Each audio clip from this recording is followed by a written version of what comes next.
Welcome, everybody. This is Recognizing and Responding to Trauma in Yourself and Others. This is a webinar for leaders, teachers, really anyone who wants to understand the subtle and the not so subtle signs of trauma that we're collectively experiencing today. So I am super excited to be here. My name is Lisa Danylchuk. I'm a licensed marriage and family therapist and an experienced registered yoga teacher. That's what that stands for. And I have Cari Jacobs here. Hi, everyone. Good morning. Cari's a meditation instructor and a business executive with tons and tons of experience. I'll introduce you guys in a second, but let's just move through time and space. It's 11 a.m. Pacific, June 23rd, and we are recording this, all right? So if you get popped off for tech reasons, please, I know those things can be stressful. Let's consider it a mindful moment, right? If there's a pause, I've even been bumped off my own webinar before, so if that happens, to me or to Cari, we'll be right back. And we're recording this, so if anything happens on your end, you can always pop back into the recording or even review something that you really like later. So I want to introduce you to Cari. Cari and I met in, I want to say 2003 at a yoga retreat in Zachary Lake in Southern California with one of our favorite yoga teachers that we talk about all the time, Laura Miles, who I feel like so few people except folks down in LA are familiar with, but she was incredible. Yeah, she was a gem. She's such a gem. And Cari and I had really an instant sort of deep connection. Cari also has 30 years of experience as a marketing executive, and about halfway through her career, she really had what I would describe as an awakening or a coming home, where she was feeling like there was something more, something missing, and then really just dropped into herself and her body and her meditation practice at that time. And that's, I believe, when you went to India, right, Cari? I don't know. I actually went to India just after I started teaching in 2005. So yeah, I kind of left my career for a while, about 2 years, and went and lived in India and studied for several months there, in Burma and Thailand, and then came back and kind of re-entered, kind of using both my deep business experience alongside continued meditation practice and instruction. So I've now been teaching for about 15 years. And Cari's done in-depth work at UC Berkeley with Jack Kornfield and Tara Brock, and she's done my Y4T online training program. She's just a wealth of depth, really, and information and experience and heart. So Cari, I'm so honored to have you here, and I'm so happy. Thank you. Space with you. I've been looking forward to this for some time now. Well, the honor is definitely mine, Lisa. Thank you for sharing this space with me today. Of course. And some of you are new to Cari, some of you are new to me. You might be new to us both. I've started the Center for Yoga and Trauma Recovery here in Oakland, California. It's primarily a training center for yoga and mental health professionals who want to learn more about trauma-informed practice, whether that's in a classroom, a yoga studio, or an individual therapeutic setting. So we could say a lot more. Is there anything important you want to say that I missed, Cari? Just that if you haven't done Lisa's trauma course or read her book, she's an accomplished author. She's a Harvard graduate.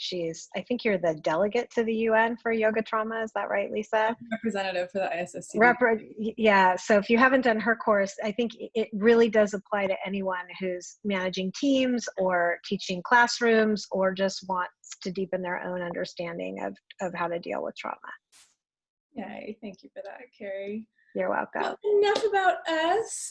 That's who we are, and I'd really like to start with an outline just so you have a sense of what we're going to cover today. So we're going to start with a short conversation about, is this trauma, meaning what we're going through right now as a global community and here in the States. I'll outline a little bit of the underlying mechanisms of traumatic stress. It is a 30-minute webinar, so there's only so much we can do, but I'm going to offer some context that I think will be really helpful for you, and we'll also talk about trauma as a continuum.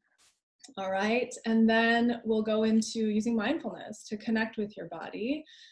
Cari is going to lead us through a self-check, a body check, and a meditation experience, and then we'll have a little moment to debrief that as well.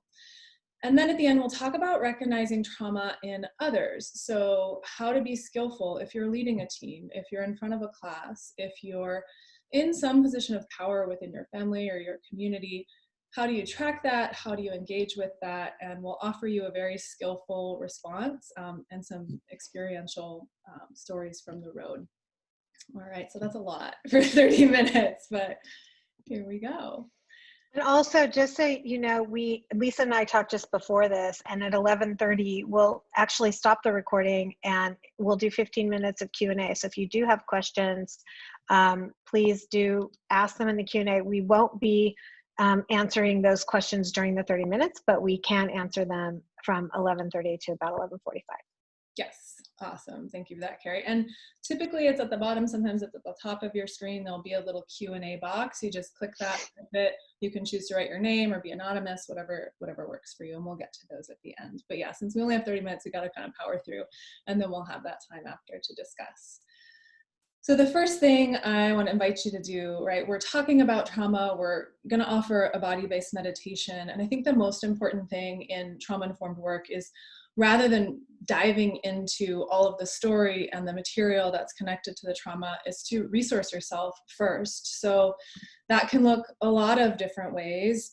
One of the things I like to emphasize is care, right? Like caring for yourself. So even if you're logging into a webinar, can you take a moment to, grab your tea? Can you ground yourself on your cushion or your sofa or your floor, wherever you are? Each of us has a unique relationship to our environment, and each of us has unique needs. So I would encourage you watching and listening right now to start this webinar by any simple act of care for yourself. You might want to connect to your environment, take a deep breath. You might want to ground through your hands, your feet, your sit bones, your chair, any area of your body that feels safe or resourceful, and make a note of something neutral or positive that you can come back to. So as we start talking about trauma, if there's something that you start feeling really hooked into in a way that doesn't feel productive, you can use that resource as a soft reset, right? So this isn't a webinar that's going to resolve all the trauma in the world in 30 minutes. So if you start getting into something that feels like too much too fast or too much for right now, know that you can use your resource as a soft reset. Anything you want to add, Cari? No, I think that was perfect. Okay, great. So a question that's been coming up a lot, that I've received a lot lately, and I've heard so much discussion about this in different groups, is what we're experiencing right now trauma? Does it qualify? Does it count? Is it textbook? How do we understand that? And I think as a whole in the world, we've come to understand the word trauma, understand a little bit more about what it is. And sometimes with that, we can get blanket with things like, oh, I got this haircut yesterday and it was so traumatic. Maybe it was, maybe it wasn't, but sometimes we just start to use the word a lot and not really understand what we mean by that. So in the context of COVID-19, in the context of the oppression and race inequality that we're coping with and dealing with in America, what I like to offer to try to help us discern like what feels like trauma and what doesn't is this continuum of trauma, so that we're not just in this black or white, on or off checkbox. It's trauma, it's not trauma, but we're thinking more about how these experiences are impacting us, how these experiences are impacting the people we serve, the people we support.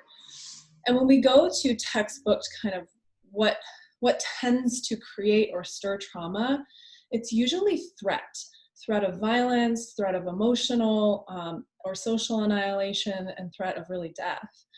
And so when we're talking about these back brain processes that respond before we can think about it, right? It's an automatic response in our nervous systems. We're really looking at threat and perceived threat.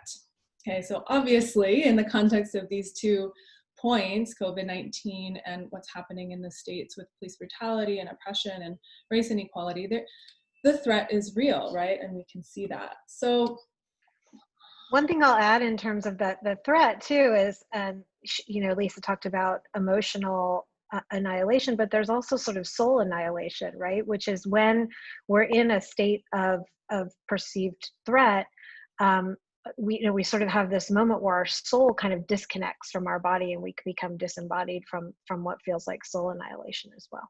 Mm-hmm. Absolutely. So one model, there's a lot of different models of understanding trauma and the nervous system. And what I want to offer today, hopefully this is like a simple enough graph to follow along with. It's got some color. And there's a couple of things to track if you follow this line in the middle of the screen.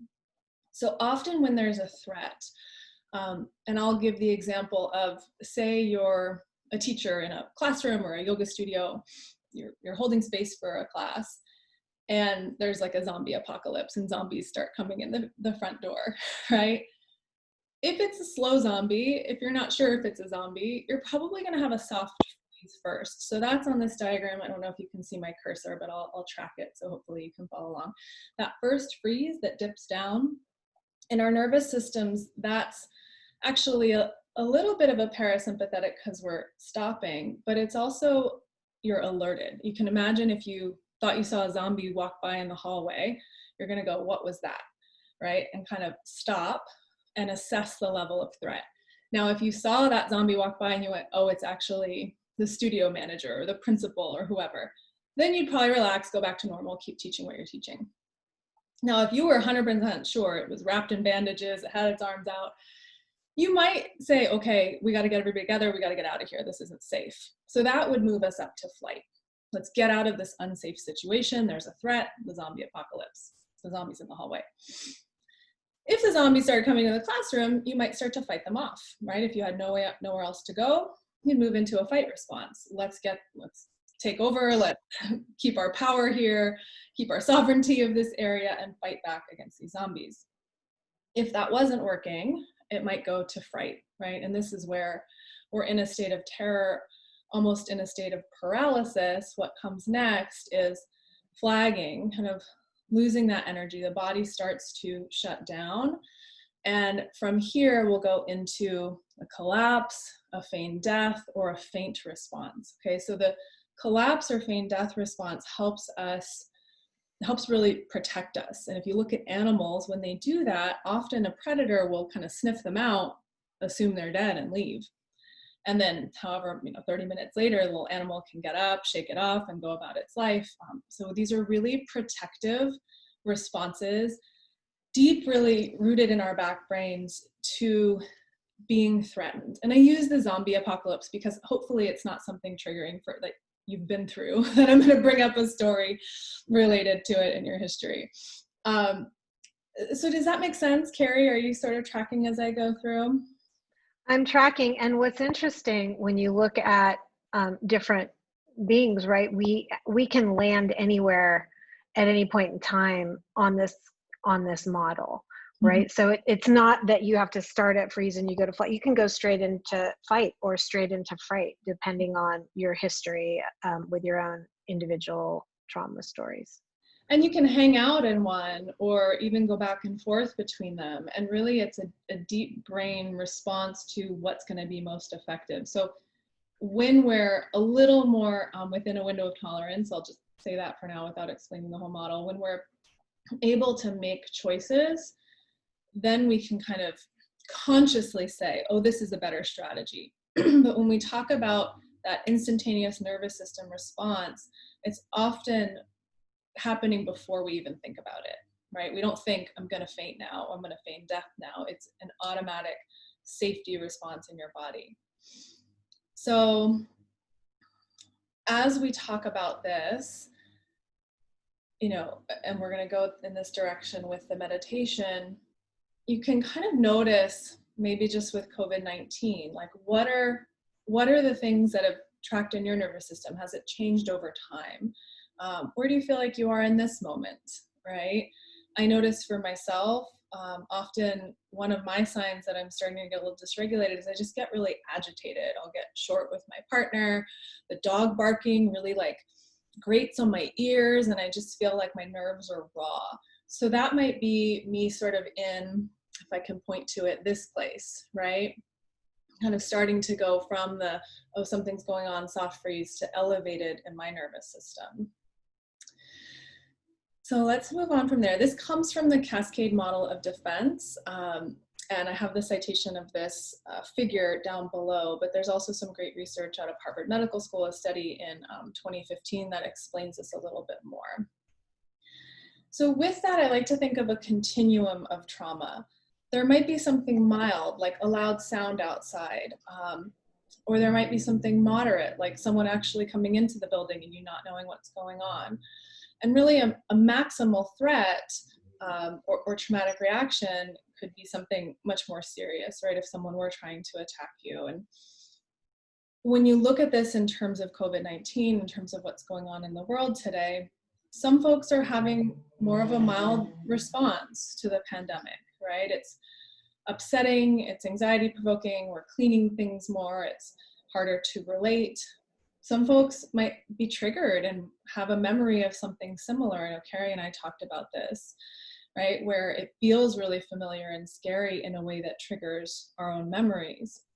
And some of us are actually losing people we love right now, or being displaced, or losing jobs, and having like a higher level of threat. So this is where, rather than an on or off checkbox, it's like, how is this traumatic for you, right? How is this impacting your nervous system? How is this threatening your life, your loved ones, your body, your relationships, all these things we really value as humans? So And I'll just add a little story. Lisa and I were rehearsing last night, and she was sharing a little bit about how she sort of feels like she's in mild state, whereas my experience, I had a trauma experience with my father's death in 2007, where over sort of a 30-hour period, his lungs filled with fluid, and he went through, he was on a ventilator. I was by his side, and for me, little did I understand when COVID hit in those first sort of 5, 6, 7 weeks, I was inordinately stressed out. Like it was beyond stress. I was acting in ways that were irrational. I was crying all the time. I felt like I couldn't breathe. I wanted to run and leave the house. I was telling, my partner, we need to pack and go, because my body, the imprint of what it felt like for me to observe people losing breath in their body, that my body didn't know the difference between that imprint and what was really happening in my own container of my apartment, which was nothing.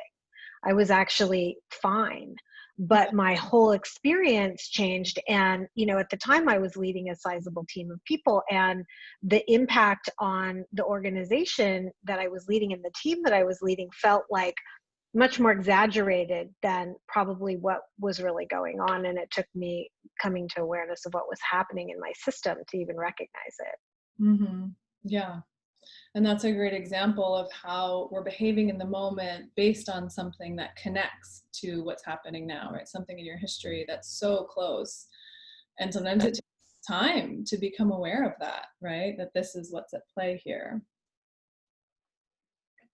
So let's move in to our experiential piece, our experiential meditation. And I'm going to turn it over to Cari for this. Yeah, so hopefully you've been able to maintain some of the very first instruction that Lisa gave, which is to care for yourself. So what I'll ask you to do now is, if you feel comfortable closing your eyes, if that feels safe for you, I invite you to close your eyes, just because that can help us drop into our body a little faster. And begin to just notice the breath. And notice, just take a minute to say, where am I in time and space, as I'm hearing some of these words, as you've heard a little bit of the story that Lisa shared about how she's responding to trauma, as you hear what I said in my response to trauma, and just maybe breathe in and begin to drop into the body. Following the breath on the in-breath down past the throat, into the chest, down into the sternum, down into the hips, the lower body, the legs, the feet.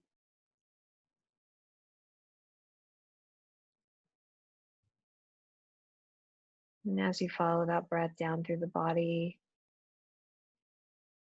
maybe stopping in some of the points that feel sticky. Perhaps as you breathe in, you feel stickiness in your throat. Maybe there's some emotion there. As you breathe further down, maybe there's stickiness in the space between your spine and your breastbone where the heart sits. Maybe breathing down further in the sternum. Maybe in the lower belly, the sacrum. Begin to see if you can make your in-breath and your out-breath the same length.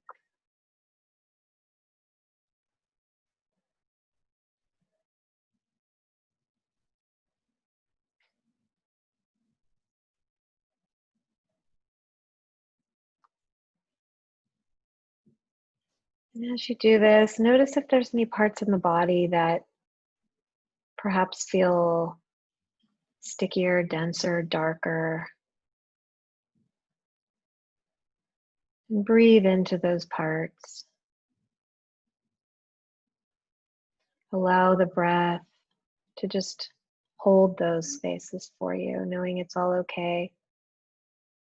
Now we'll bring up a recent memory, and sort of since March forward, and make it sort of a moderate memory. So not something that's going to pull you into a huge trigger today. Something moderate that's happened that you recognized around COVID. Maybe a news story you heard.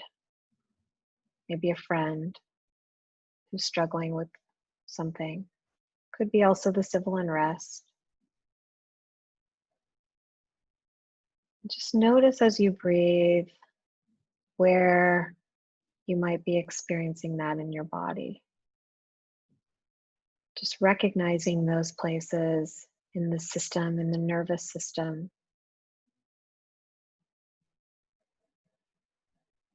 As the memory sort of replays itself throughout your system.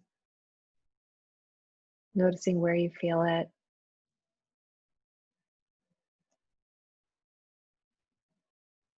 Letting all your thoughts, your emotions, your feelings, any sensation to just be there without trying to fix it,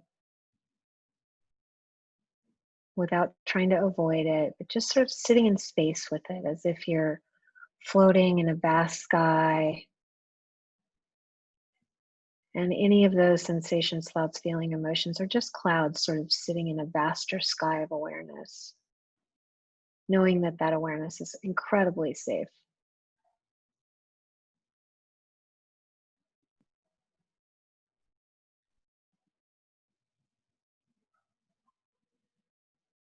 Allowing whatever comes forward to just be as it is. Maybe there's some sadness, maybe anger, maybe fear.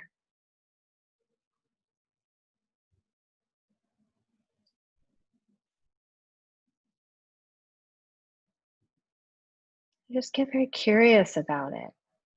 Begin to investigate it. Does it feel dense?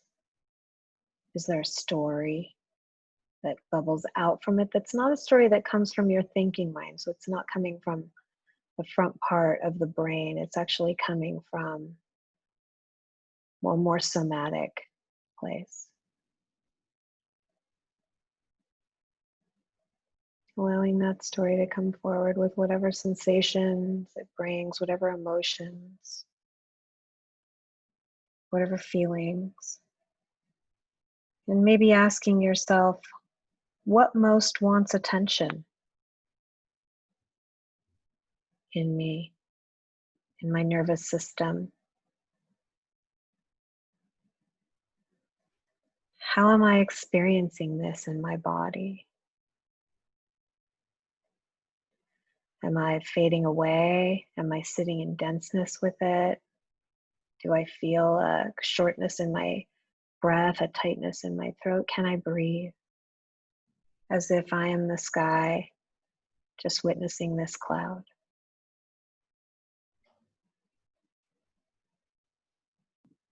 Maybe asking yourself, what am I believing?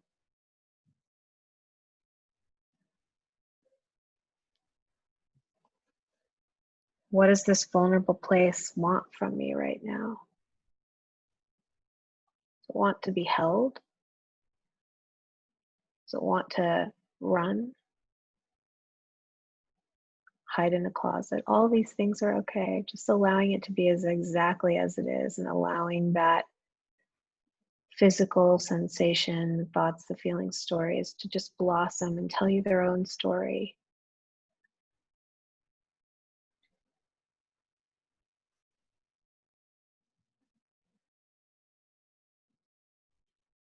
What does this part of my body and my system need right now most?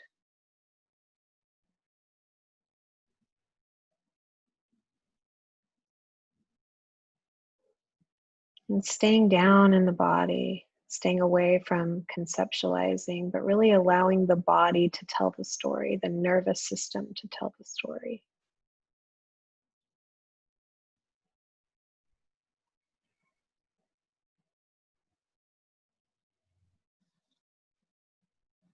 Do this in a very kind and non-judgmental way.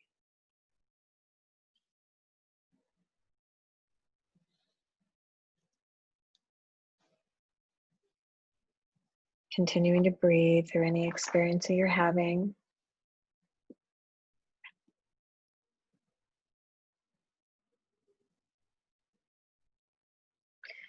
And then now maybe begin to bring your hands or your attention to an area of the body that feels like it needs the most nurturing right now. Maybe there's a panic or a anxiety or sadness or an overwhelm.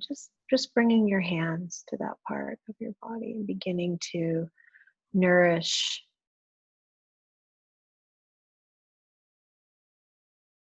yourself.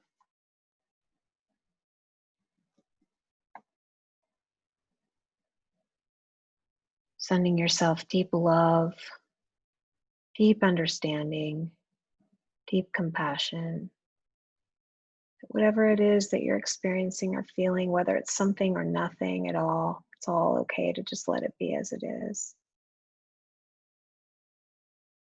Beginning to slowly elongate the breath, sending some energy back into the body.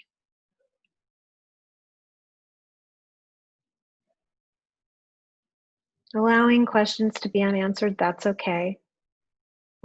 Allowing feelings to be unresolved, that's okay too, knowing that you're strong and you'll figure out how to resolve these things. Slowly opening your eyes and coming back into the room.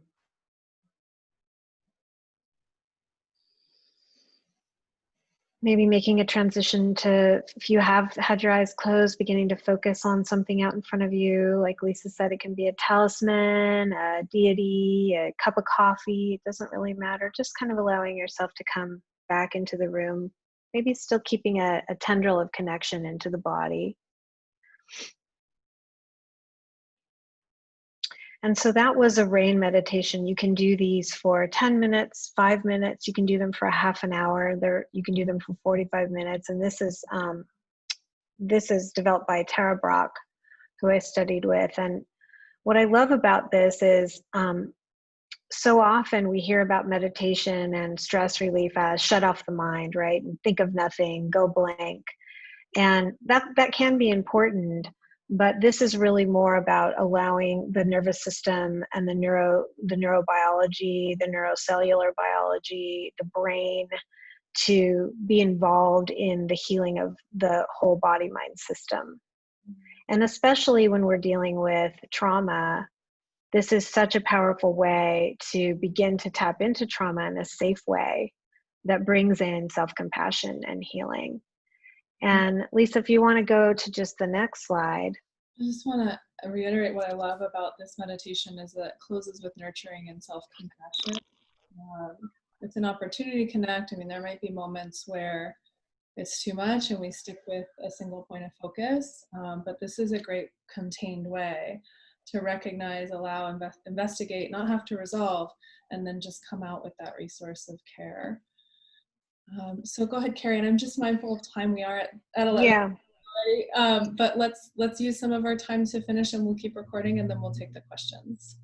Great. So what I also really love about this is you can actually flip it externally. So if you're a leader, if you're a teacher, if you're a mom, Oftentimes we're not totally aware right now. It's funny, my beloved and I took a trip last week, and as we got out of the car, and it was our first time interacting with the outside world, we've literally been locked away for 5 months. So it felt kind of dreamy. There was kind of this dreamy state, even though I've been working and doing things. I could feel that kind of just that slight veneer of trauma that begins to feel like you're out of your body. And this sometimes is happening with the people that you're teaching and leading, and they're continuing to try to show up every day in whatever way they are, as students or as in business. And so it's really important for us as leaders in our community, in whatever way that manifests, to really take that pause and investigate and really ask and inquire how people are. And there's sort of a breaking down right now of a lot of the systems of how we have to be, and allowing people to really show up and bring their wholeness to whatever situation. There's a lot of ways in which, I know in business, we've been told, we should act and what we should be, what we should bring into a conversation that's work related and what we shouldn't. And I just invite leaders to really open that up a little more, lean in to allowing people to talk about trauma. For example, if you have a one-on-one scheduled and you have a whole to-do list you need to go to, maybe take a minute and ask the person that you're doing your meeting with, how are you today? How is your body? How does your nervous system feel? And give them space to actually do rain, right? So recognize what's going on. Allow it. You don't have to solve it as their boss or their manager or their teacher. You can just allow space, that large space of awareness, to be there.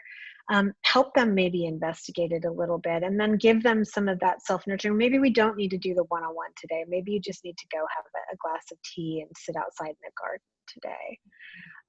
And this can be really powerful. And I'll end with a story of how this can go really right and how this can go really wrong. When I was going through my trauma that I shared with you earlier, I had a boss who was very well-meaning, but he was also going through his trauma and couldn't really recognize the change in me. And it was sort of abrupt, and the way it shows up in me as a leader is I get very short, and my tone changes because I'm kind of out of body. And, he said, I'm going to just check in with your team and do these skip level meetings, right? Where he skips and kind of, skips me and goes and meets with my whole team just to see if they're doing okay, because my tone was a little harsh. And I was lucky in that the skip meetings went really well. But what was incredibly painful for me was that he didn't see me. He didn't see what I was really dealing with, which was this moderate level on that continuum that Lisa talked about, this moderate level of trauma that I was in. And what I really did not need was skip level meetings. What I really probably needed was some coaching, some time with him, or some help from somebody who was qualified to coach me through this as a leader, in a way that would have been much more nurturing. Absolutely. So just encouraging you to use RAIN, go back and study the 4 steps. You can also find it online with yourself and also with those who you're kind of tasked with caring for. And I'll add that continuum of threat or tension or stress, like a lot of people who complete my online training are like, well, I'm not a therapist, I'm a yoga teacher, or I'm in a different setting. And, sometimes you've been talking about trauma, it feels out of scope of practice. Like you can say, where's your stress or your tension, or, are you feeling threatened by what's going on outside, or, right? You can use these different words to connect with that person. And like Cari said, the ultimate goal is to just connect and see what's real, because we all know it's happening in the body, even if we don't talk about it. And it's impacting the relationship and the work, even if we don't talk about it. So even having that space, I think, can be really powerful. So here are some simple action steps, right? Once you do a RAIN meditation or a check-in of any kind, you can identify a need. So for you as a provider, as a person, as a parent, whatever roles you fill in this world, it's great to start with yourself, right? I need fill in the blank: rest, food, connection, to be alone. Notice really ideally what comes from your body, not what comes from a should or sort of thinking demanding mind, because it might be, I need to get all these things done on my to-do list, and your body has a conflicting message. So I need rest, therefore I will choose to, even as small as take a 10-minute break, right? Or log out early today. There's plenty of examples and options. I think the best ones are the ones that really come from you in the moment. And then once you do that, you can turn it around, and for your team, right? If you're in this leadership role, looking at like, what do they need right now? Do they need space? Do they need structure? Do they need guidance? Do I need to listen? Right? Maybe they need to be heard. Therefore, I choose to listen right now. And I think a lot of times as a leader, we think about telling people what to do, or, you know, offering this really clear next step. But there's also a receptive aspect, right, to leadership. So the listening can be really powerful too. And I'll just add on that continuum, you know, suddenly being tasked with schooling your kids from home and trying to balance work and being on Zoom calls, right? That has its own effect on the nervous system. And, you know, allowing people who need to voice about how difficult that is. I think we're told, you know, handle it all, especially at work. You know, don't talk about the difficulties of having my kid in my lap, as the last photo showed, and how traumatizing that is right now for families and children and parents, and really allowing space for people to really share openly about that with you. Absolutely. A word that keeps coming up in our conversation is space. And I think when there's tension or stress or threat, we feel this limited capacity for space. Like, well, everything has to happen right now. So even noticing that energy that comes with trauma of urgency, noticing that urgency. And I think meditation and the rain meditation help us take a little moment of step back to observe that and have a little bit more perspective or space, or even question around it, right? Like you said, Cari, wait a minute, my home's actually really safe and contained. So what is this going on? Like, that moment of awareness is really powerful. All right, so we're gonna wrap up our presentation. We've got a few things to offer just coming up. We will send out the recording, as I mentioned. Next week, I've got another webinar that'll, I think, kind of piggyback on this. Christine Forner and I are going to be talking about responding to collective trauma with care. And she has some really interesting ideas about care and misogyny and how those things are playing out in the world right now. So I'll send the link in the email. Also, Cari's launching a podcast called Finding Treasures in the Trash. It's coming out on July 9th. And I believe I'm going to be her first guest. Yes, you are. So if you want to hear more and a longer story of Lisa's journey with, you know, how she used trauma to sort of inform really your entire life's work. My entire career is treasures from the trash, for sure. Yeah. We will talk about that. Yeah. And then Cari's website, if you want to find that, is theforcemajeure.biz. So you can connect with Cari there. Again, I know you can't click the links on the screen right now, so I'll send all of that in a follow-up email. We also have the Y4T Yoga for Trauma 8-week online training. Next one starts July 6th. So you can go to howwecanheal.com/Y4T to apply for that.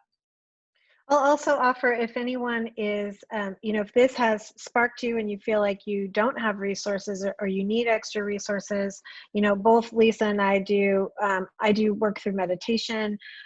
So if you need additional support, I do one-on-one work in helping you work through what your experience is using meditation as a practice. So Awesome.